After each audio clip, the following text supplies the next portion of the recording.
আসতে পারি? হুম, অবশ্যই আসবে। তোমার জন্যই তো এই অপেক্ষা। তা বেশ। তো অমন করে চেয়ে না থেকে বারান্দার তালাটা তো খুলবে। ওহ সরি, আমি আনমনা হয়ে গেছি। কিছু মনে করো না। কিছু মনে করিনি। ওটা হবেই আমি জানতাম। এসো, এসো প্লিজ। ভেতরে এসো। বসো এখানে। থ্যাঙ্কস। ওহ, মনটা জুড়িয়ে গেল কি দেখে? তোমার সাজানো ড্রয়িং রুম দেখে। ঢুকতেই চোখে পড়ল সোফার ওই পাশে কারুকার্যময় ফুলদানিতে তোমার হাতের ছোঁয়ায় সাজানো বর্ণিল ফুলগুলো। আর এই তো নিবিড় আলিঙ্গনে আবদ্ধ মানব মানবীর মূর্তিটা যেন প্রতিনিয়ত ইতিহাস রচনা করে চলেছে। ওরা যেন সময়ের স্রোতে তাল মিলিয়ে ভেসে চলেছে অবিরাম। আমরা কি পারি না? আচ্ছা, ওই ফ্রেমে আটানো ছবিটা বোধহয় তোমার? হ্যাঁ, আমার এবং আমার ছোট বোন কহনার। দেখি, দেখি ছবিটা। দাঁড়াও দিচ্ছি। এই নাও। বাহ, খুব সুন্দর।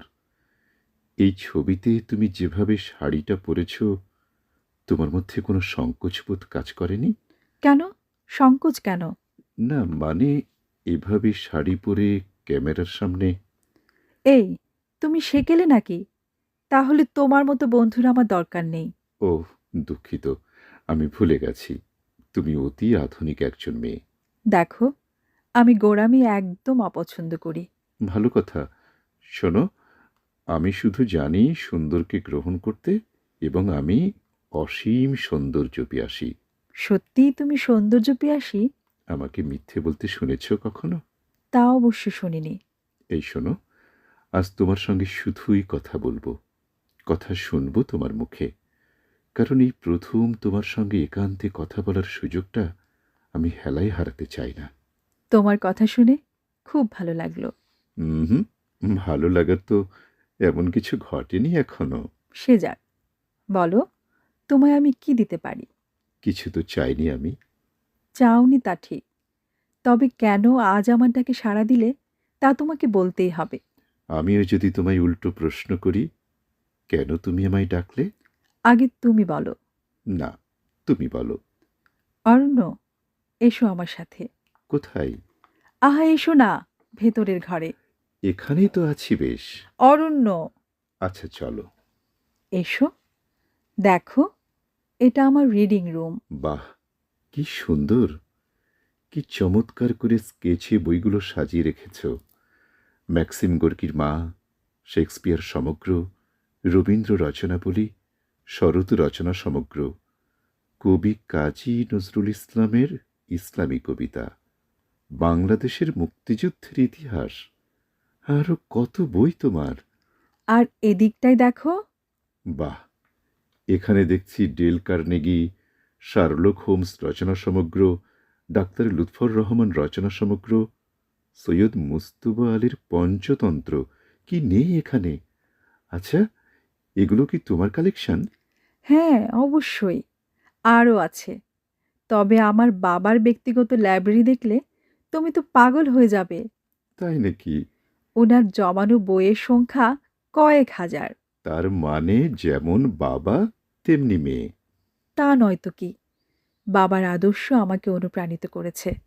বাবার আছে প্রচুর বই পড়ার নেশা। মাও কম যায় না।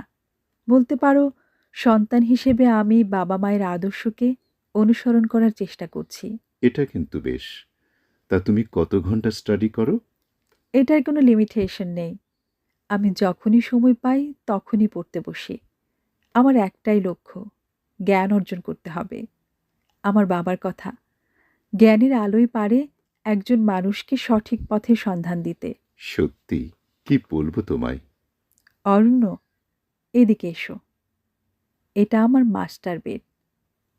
আর এর পাশেই দেখো, অত্যাধুনিক এবং প্রশস্ত বাথরুম। এখানে আমি আমার ইচ্ছে মতো ঝর্ণার পানিতে অনেকক্ষণ ধরে ভেজতে থাকি। চলো, ড্রয়িং রুমে ফেরা যাক। না, এখন আমরা গেস্ট রুমে যাব। তুমি আসবে বলে গেস্ট রুমের খাটে আমার নিজ হাতে কাজ করা তোমার পছন্দের রঙের চাদরটা পেড়ে রেখেছি। তুমি খাটে হেলান দিয়ে বসবে, আর আমি তোমার মুখোমুখি বসে বাকি কথা বলবো। আচ্ছা চলো। এসো। এই দেখো, এটাই আমাদের গেস্ট রুম। হারমোনিয়ামটা এই রুমেই থাকে। আমাকে আজ গান শোনাবে কিন্তু। আর তুমি কিন্তু কবিতা শোনাবে। আচ্ছা শোনাবো। তুমি বসো, আমি একটু কফি নিয়ে আসি।